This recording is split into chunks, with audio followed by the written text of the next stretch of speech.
Nausap kita sa atong segment ang Good Morning Pastor. Atong makauban ang maabtikon dasig walay kupas nga District Pastor sa North Central Mindanao Conference, Pastor Abunjundito Kaimi. Good morning, Pastor. Morning, Pastor. You May know what, contact Wing? wing.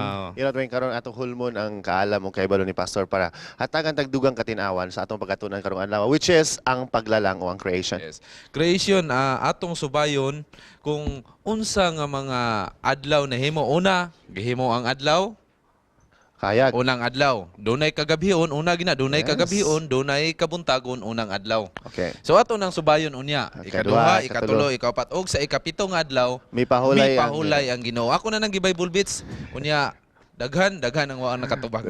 Pastor, we will begin. Okay, sa imong kwan. Pangutana, daghan mo ga-claim karon bahin sa creation sa eskwelahan natay matunan lain nga nga claim ba. So unsa man yung mastorya ni? Yeah. Actually, kana nga kuan rel is expected yun na tungod kay where God creates, ang kaaway man God will certainly destroy. So there are opinions nga maribitaw sakto sa paminaw sa uban, pero kung di mo tanaw sa Bible, what has been written sa Biblia man God is that is the word of God. Yes. And sa atong past episodes, Wing, atong gitun-an ang Biblia. Okay, ang kamatuoran nga ginasulat o nahisulat diya sa Biblia. Yeah. Okay. Unsa may kanang sa gibuhat sa Ginoo ang mao ni sa creation. Unsay nakalahi sa uban nga naay mga tao karon nag-claim nagbuhat sila. So O ang tao to gibuhat na siya sa ikapilang adlaw man. kapila gibuhat ang tao, Pastor. Okay, sa sixth day, diha kilala sa Dios ang Ato nang tao. ganiron, Pastor, ang kuan, una creation. sa Oo. first day kay nabi So, okay. una ang light. Then sunod is unsa gigina the sky, Mhm. and The then heavens. Waters. the waters, then the living creatures sa tubig, sa kahanginan, until nga ang tao gilalang sa Ginoo.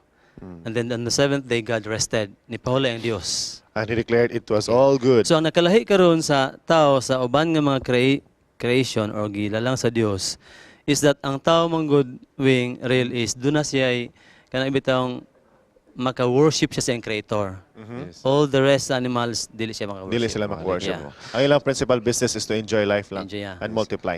Muna Okay. siguro. So Pastor, sa creation gihimo, nahimo sa Ginoo ang gitawag Garden of Eden. Yes. So mangutan na ta karon daghan mga panghunahon labi na sa atong mga televiewers, naa pa ba ning Garden of Eden karon? yes. Yeah, actually kanang Garden of Eden wing is wala na karon, no? Though dunay mga tao moingon nga naa didto, pero kun mo tanawon katong worldwide flood, Paglunok yeah, sa kalibutan. nawala na gid ang tanan, and then God made new, Okay. and then He promised nga din niya But Pastor, sa second coming, ato na discussan nga po niya yung episode, walay mo kanaog nga Garden of Eden. But then, dunay giingon diha sa usa ka woman writer nga what has been destroyed or nagaba man gid sa tungod sa disobedience, no, Yes. sa tungod ng ginikanan. But God will make things new, so the garden nga na destroyed, it will be restored again. Wow. Karon, Pastor, sa modernong panahon, unsa may responsibilidad kanato nga mga tao nga kinaulayhan magitagi mo sa Ginoo. Nagi siguro yung rason. Unsa may atong responsibilidad para sa mga kauban natong mga nilalang. Okay, sa ato mga televiewers, ang atong responsibilidad gyud because we have been created sa Ginoo. Ang atong responsibility is to praise and to worship our Creator. Yes. No? Mo gyud atong responsibility. Katapos ang pangutana, Pastor, unsa ka importante nga mapahinumduman ta sa atong mambubuhat? Now, because we have gi-create man sa Ginoo, gilalang man ta. Yes. Ang ato gyud is kanang bitaw na atay obedience unya ato yung kung himo we can do things nga we can glorify our Creator. Yes. Ang nawala man gud sa garden man gud is our first parents did disobey God. So mao nay nakapawala ang face to face we can have a communion with our Creator. Pero nawala na tungod sa sala. Yes, sir. Mao na importante. Pastor, thank you so much for your time and of course atong Greetings. updates gikan sa atong simbahan. Ato silang Sa kamustahon atong siguro. district, oh. Okay, Atong distrito? sa Gitagum and Libertad area, ako ang gi-greet ang ato mga elders, ang much more sa Himalayan Church because ato ko dito musimba karon. Ay, papanalangin Sa sila ato ito. mga youth and also to Hope Riders. Atong wife.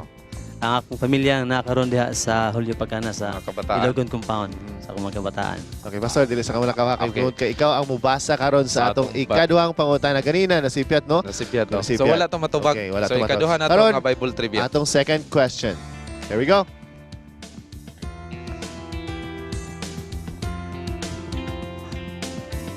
Okay, ang ikaduhang pangutana.